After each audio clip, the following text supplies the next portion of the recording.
one man can change the world. The choices he makes, the power he gains, and ultimately passes down can change the face of the world that he may never see. Albert Schweitzer is one of these people. An author, a philosopher, a doctor, and a theologian. His acts changed the world that he never saw. These acts, which can be summarized into 3 great acts, are now the basis to an international prize, the International Albert Schweitzer Prize, the first of which was his contribution to music, the second, church, and the third, medicine. I'd like to share with you accounts of his works for you to greater appreciate the prize. First of which was music.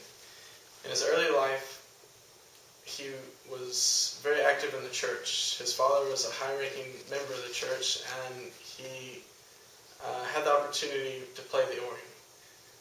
This opportunity spread to a love in which, when he was older, he experienced Bach, and he began to play Bach, and he began to play publicly Bach, and he became famous for it, and became famous to the point at which there was a want for him to publish one of his remade songs in German. And Schweitzer argued that it could not be done, it would not flow, and he argued with his colleagues that he just needed to rewrite it. So he did. He rewrote Bach's song with a Lutheran gospel melody, and this song took off. It was very popular, and he became famed. He and several colleagues founded the Paris Bach Society, and later he became famous for making his own organs. This actually started a movement in which he actually didn't foresee it, but many people started changing organs to the point where almost every organ was different. So he later helped create the International Regulation of Organ Builders. Now, his early life wasn't only music. In 1889, he was a deacon of the Lutheran Church. After a year of study of theology, he was named curate. As a curate, he specialized his studies into answering why Jesus, in several accounts, prophesied things that would happen by the end of a generation that did not. And he wrote a book called The History of the Life of Jesus. And this book basically explained that there's going to be a second coming, and that became the common belief.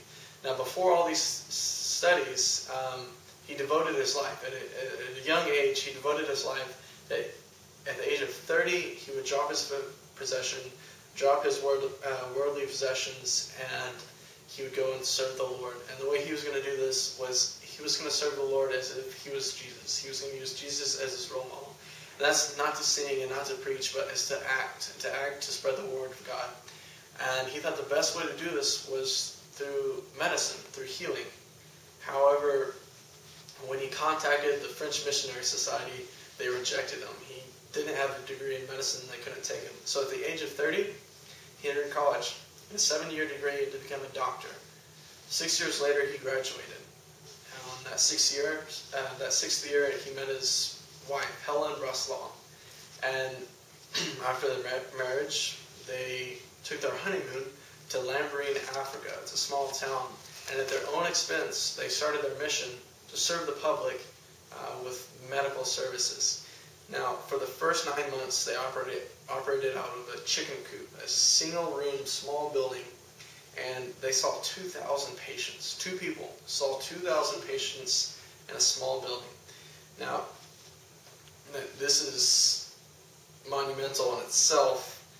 However, they also saw some of the worst diseases and the worst sicknesses of the time, being that it was in Africa. And it was truly hard, but by the second year they were able to build a new building, hire an assistant, and everything was going great. Unfortunately, in the summer of 1914, World War I broke out. And they were recruited by the French army to work. And for 4 years they did, until the end of the war. Now they returned home, free people, unfortunately, completely out of money, actually in debt, and they couldn't return to the mission. So Albert went back to work. He lectured at college, he sermoned at church, he started music again, he started performing, and after the debt was paid off, he kept working. And at this point, most people would give up. You know, they've served the Lord, they've done great, they're famous, they have money, it's time to retire. But Albert Schweitzer, he kept going. He raised money, he got his colleagues, and he went back to Africa, where he built that small church into a monumental church that not only was a mission, but a general services hospital that served thousands and thousands of people. So Albert Schweitzer was truly one of many people that did something like this, but he did it to the fullest extent to the end of his life, and he understood the gift of benevolence.